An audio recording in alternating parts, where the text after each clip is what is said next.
Yan, magandang araw, magandang gabi uli sa inyo mga kainags, ano? At ngayon ay aalis na naman tayo. Siyempre kasama nating muli si Mr. Accountant mga kainags, ano? Meron tayong pupuntahan ngayon. Pupunta tayo sa Luneta. Pagkatapos ng Luneta, pupunta naman tayo sa Adamson University mga kainags, ano? At siyempre, magliliwaliw tayo at muli nating bibisitahin kung saan ako ay nag-aaral dati. O tara, let's go. Ito yung namimiss natin pag sa umaga, no? Sa umaga, pagkagising natin, maraming tao, diba? Medyo siksikan, maganda sa paningin yung mga nakikita natin. O, papakita ko sa inyo sa harapan natin para winter, spring, summer, or fall. Tuloy ang buhay sa Canada. Para naman ma-aware kayo, no, kung anong meron tayo sa harapan natin ngayon. Palengke, magulo kasi maraming bumibili. Ayan, traffic. Ayan, makikita po. Salamat. Ayan. Nako po. Ayos. So sana excited kayo sa gagawin natin mamaya mga kainis, sa mga ipapakita namin sa inyo, no? At syempre, excited din ako na muli kong makita yung mga pupuntahan natin, yung mga nabanggit ko mga kainis, ano? Syempre naman, o diba? At sana mag-enjoy din kayo katulad ng nararamdaman ko ngayon. Yan. O nga pala, yung bodyguard ko nasa likod, ano? Ayos tol, saan tayo tol? Saan tayo? Diretso lang tayo. Hop! O tara tara. Ito, nakikipagpatentero na naman tayo sa mga sasakyan, ano? Saan tayo? Dito, dito. Dito tayo. Ayan. Ang dami na naman natin nakikita ang mga motor, jeep, syempre mga tao, mga kainis. Ang nakikita natin, masaya-masaya tayo, oh. Wow, walang ganyan sa Canada mga kainis, oh. Diba? Walang ganyan sa Canada. Yung mga tingnan nyo yung mga taas, oh, mga lawa, mga ano. Ay dito pala tayo. Oh, makikipagpatentero na naman tayo. Wait lang. Oh yan. Sorry. Tol, paano ba ito? Makitulungan mo ako, ah. Baka oh, pwede na, tara, let's go. Salamat. Ay, salamat. Yeah. Araw-araw tayong masaya rito mga kainags, ano? Ano tayo? Ano tayo?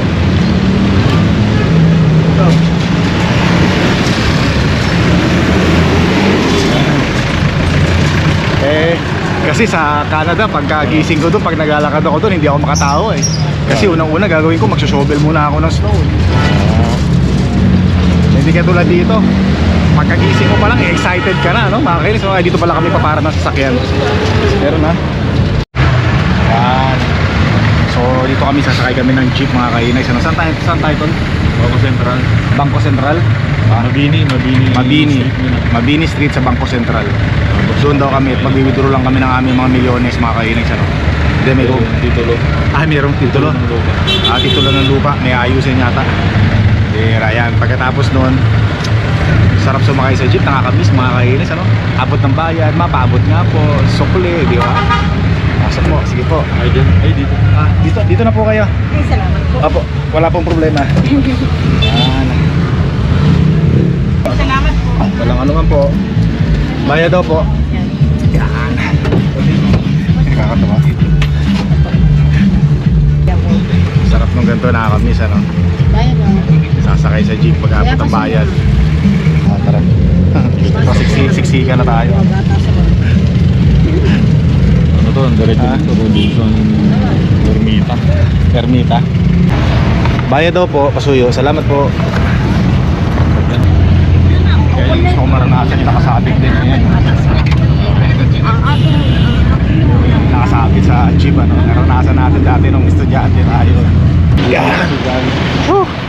Katulad ng ina-expect natin mga kainex, ano, napaka-traffic, grabe.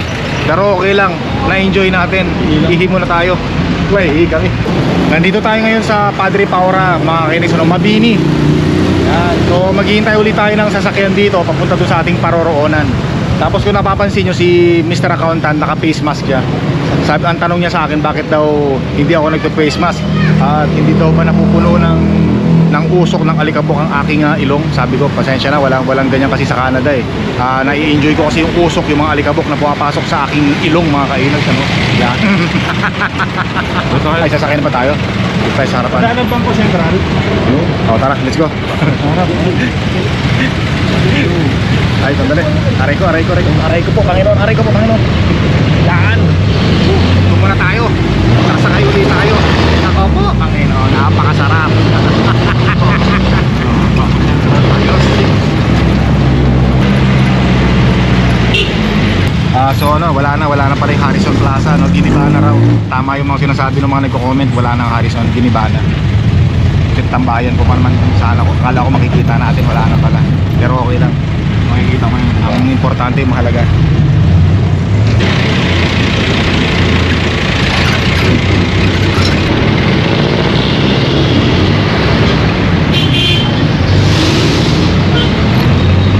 Manila Soup.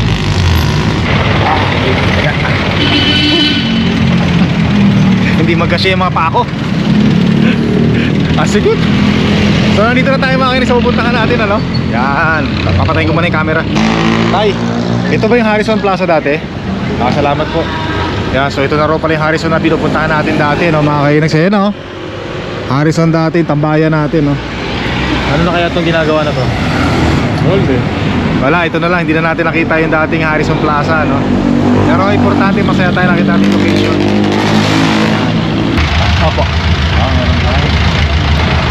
Dati nung pumapasok ako mula doon sa may Sampaloc, Maynila, papuntang Adamson University, ang sinasakyan ko Calao. So ito rin yung Calao na sinasakyan natin, nakasakay na ako. TM Calao.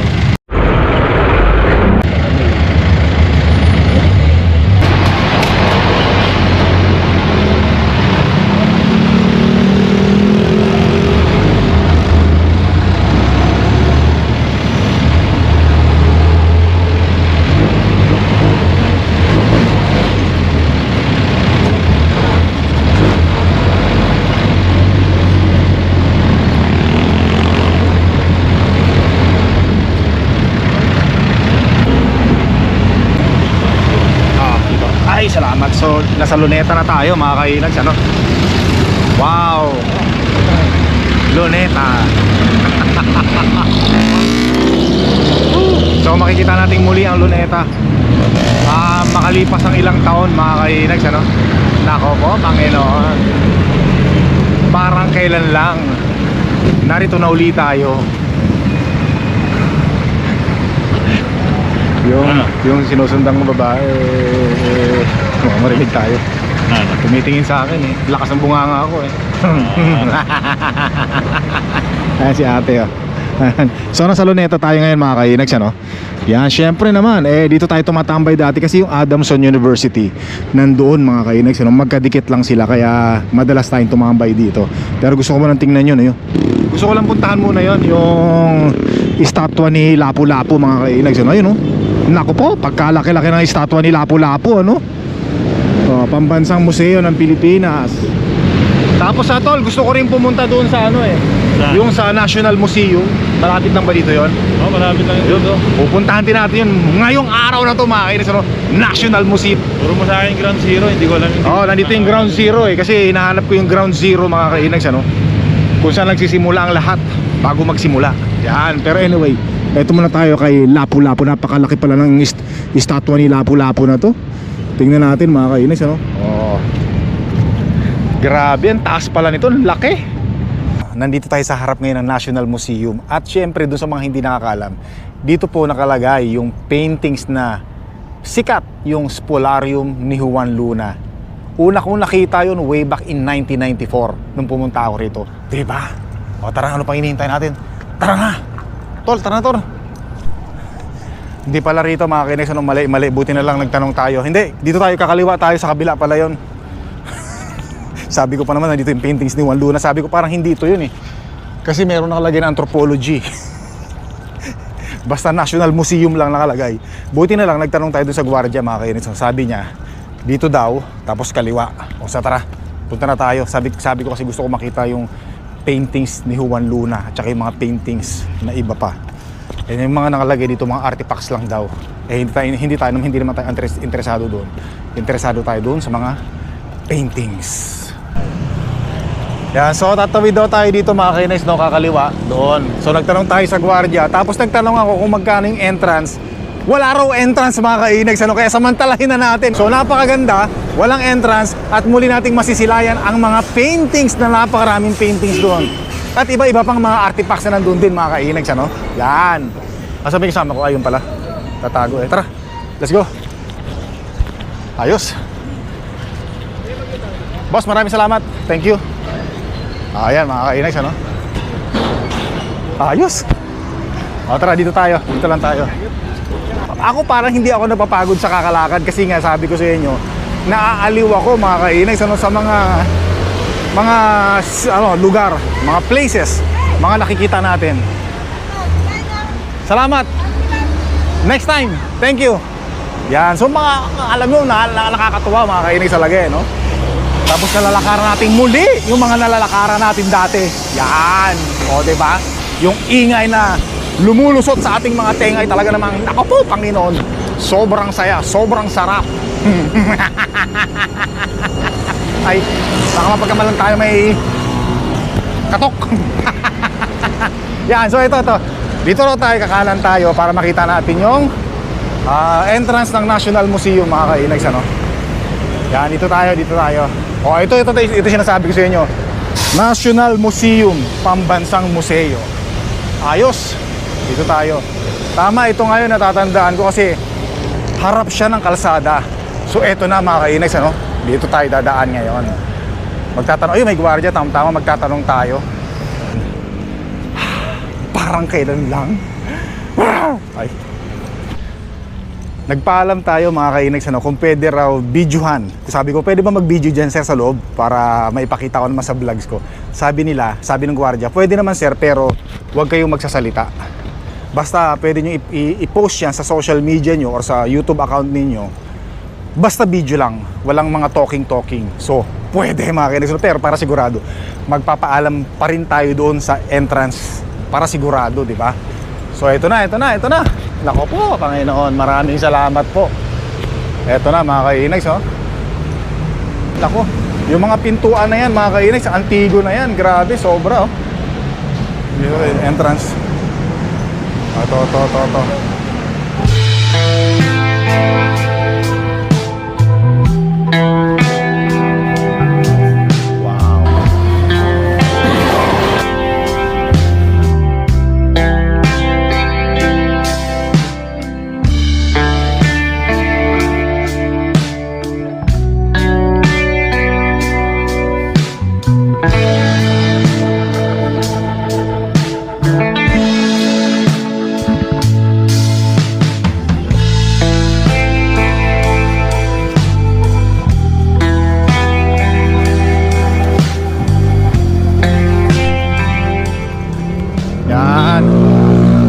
Tatawid muna tayo dito mga kainags, ano? At pupuntahan natin yung 0 kilometers. Yan. Ay, papacheck muna natin yung yung bag natin, ano? Kasero. Tsaka this. Ayos. So, ha? Oh, chinecheck na yung mga bag dito, mga papasok kasi may mga nang-hold up na rin dito mga kainags, ano? So yan, hahanapin natin yung 0 kilometers pala na sinasabi.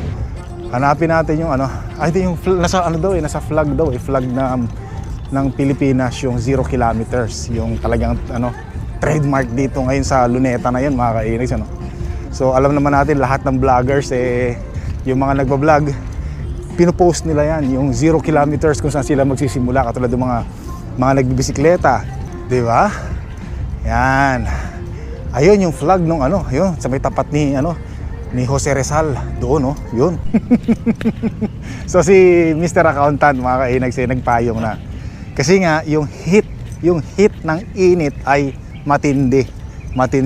So talagang hindi maiwasang magkaroon ng sakit ang mga tao sa sobrang init ng panahon. Sa atin naman sa Canada, hindi mo rin maiwasang magkasakit dahil sa lamig ng panahon, di ba? Pero tayo dito, nako, yan ang gusto natin at yan ang pinuntahan natin dito sa Pilipinas, yung init mula sa ilalim ng araw. Ay, nakita ako nung mga naglalakad. Baka sabihin, tingnan mo yan, mukhang gago, nagsasalita mag-isa. Ay, tara, may nakasalubong din tayo. Baka sabihin ko nung pinagkagawa natin. So ayan na mga kainex, ano. Ayan na yung luneta ni Jose Marichan. Ay, ni Jose Rizal pala. Sorry, lagi akong Jose Marichan, ang Jose Marichan. Kung hindi ako nagkakamali mga kainex, ano, nandun siya sa kabila, yung 0 kilometers. Ayun yata ayun, ano.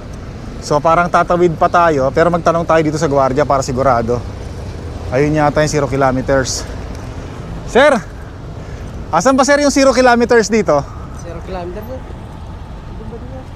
Yung naka ano? Alin? Yung 0 kilometers na lagi ko na mapanood, saan ba yun? Dito yung sa banda. Ah, hindi ba yun? Sa Western? Ano yan doon? Grandstand yan doon. Ah, grandstand ba? Opo. Kasi may pinagtanungan kami. Ng flag eh. Katapat daw ng flag. Ito dito. Ayan, zero. Yan. 0, ah. Sige, hanapin lang namin sir. Yan dyan sir. Sa may... Ah, dyan. Ah, sige sir. Salamat sir. Thank you sir. Parang mali yata yung napagtanungan natin. Oo. Security guard ba dito yan? Bagay, hindi niya naman trabaho ang magano rito. Magbantay lang trabaho niya.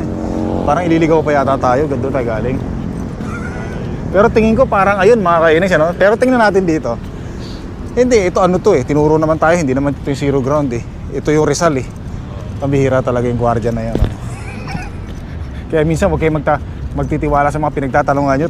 Ililigaw lang kayo niyan eh, no? So yan o, yan si Jose Rizal. So ito yung sinasabi namin mga kainags na naging issue, no?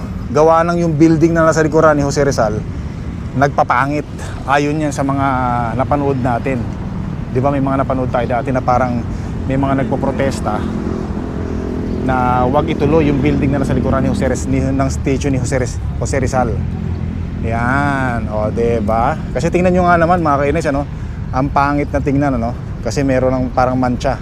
Kaya gagawin natin dito tayo para hindi makita yon, o diba? So ang tagal na nitong statue na to mga kainis, ano? Doon po sa mga hindi nakakaalam, merong dating ano yan, merong dating security guard yan, mga pulis na nagro-ronda-ronda, nagbabantay kasi sabi nila yung 3 ginto, 3 star na nandoon sa dulo ay mga tunay na ginto daw yung dati. O ngayon pinalitan na. Kaya ngayon wala nang bantay dyan. Ayan, so tagal na. Ayun nga yun, sabi ko sa iyo, yun eh. So nagtanong si Mr. Accountant kung nasaan yung ground, yung 0 kilometers. So yun nga yun. Buti hindi tayo naniwala doon, kundi babalik na naman tayo doon. Bihira. Saan ba tatawid? Saan ba tayo tatawid dito? Ha? Ako na lang tatawid. So ako na lang tatawid kasi si Mr. Accountant ay medyo nainitan mga kainex, ano? Tatawid lang tayo doon, sandali. Ayun, pwede naman palang tumambir. Ay, kasi anong klase rito? Walang stoplight pero pwede raw, sabi nung pinagtanungan natin security guard. Ay, no? Nakahinto nga yung mga motorista mga kainex, ano? Pero wala naman ako nakikitang stoplight. Nagtanong lang tayo, sabi ko kung saan pwedeng tumawid. Pwede raw rito. O yan, doon tayo nang galing. Ah, may stoplight, ayun. Pero kasi ang ina-expect ko, yung katulad sa atin sa Canada, pag tatawid ka, meron ding ano rito, ilaw na magkukorting tao na pwede kang tumawid. Pero wala kasing stoplight dito. Ang stoplight lang doon, ayun nandoon, at saka yun nandoon, at saka nandoon. Bihira, no? Oh, anyway, only in the Philippines nga naman pala, talaga naman, no? Yan, so ito mga kainex, no? Ayun, ang ground zero. Yan, no? Diyan tayo ngayon pupunta. At syempre, tatanggalin natin ang sombrero natin para ayos. Yan. Ha, Luneta. Taas ng flag na yan mga kainex, no? Yan, ito ang 0 kilometers. Nasaan ba rito yun? Gusto ko makita yung ano eh, yung zero talaga. Meron nakalagay na zero to eh. Asan ba yung zero nito? Asan ba yun? Ah, ito nga oh. Ito nga mga kainex, oh, 0 kilometers. Oh, yan oh. Diba? Habang nandito sa ano, may mga dumadaan sa sakyan. Okay, Tam? Ay, yung pinagtanungan nating gwardiya, pambihira talaga yun, ano? Liligaw pa tayo, papahirapan pa tayo. Ito lang. Oh, ito mga kainex, ano? 0 kilometers. Rizal Park, Manila, Philippines. So, kalahin mo nga naman, ano? Ayos. Aray ka po, Panginoon. So ngayon, tatawid tayo, babalik ulit tayo doon. O tara, balik na ulit tayo. Ha! Ang sarap dito sa Pilipinas! Ang sarap sa Pilipinas! Ay. Yan, napakasarap sa Pilipinas mga kainags, ano? Napakasarap. Hindi pa rin ako makamove on. Parang nananaginip pa rin ako. Ayan, habang nakahinto yung mga sasakyan, tawid na tayo dito. Ay, ito. Wag muna. Dali lang. Yan, buti naman nakatawid tayo sa awa ng Panginoon. Kain tayo dirty ice cream. Boss, magkano sa dirty ice cream? Magkano dyan? 25 small go. Small, 25? Sige sir, pahingi sa isa. Small lang, tikman ko. Siya isa lang, isang piraso lang. $25. Ah, 25 pesos please. So yan, titikman natin ngayon yung dirty ice cream mga kainis. Ano, alam niyo naman, paborito natin yan. Masarap yan, dirty ice cream na yan. Ang tawag dyan sir, di ba dirty ice cream? Tama ba ako? Sorbetes. Ah, sorbetes. Ano ba yung dirty, sorry sir, ano ba yung dirty ice cream na sinasabi nila? Ewan ko sino nag-invento. Pero may naririnig niyo yan. Ayun, sorry sir, pasensya na. Ano pala sorbetes, yan.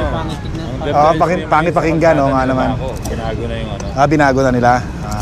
Ayos. Pero ano talaga nito ni? Pero masarap yan, sir. Sorbetes po talaga yung Sorbetes. pinaka-original. Sarap to, paborito ko to, bata ako eh. Ito mga kainis, ano? Panginoon, napakasarap. Ibang-iba talaga siya. Sarap yung sorbetes dito sa Luneta. Boss, salamat ha. Sarap mga kainis, ano? Isa to sa mga binabalik-balikan natin. O yung mga batang 70s, batang 80s, batang 90s mga kainis, ano? Alam nyo to. Talakap. Si Mr. Accountant ayaw niya. Bawal daw sa kanya. Baka magpururot.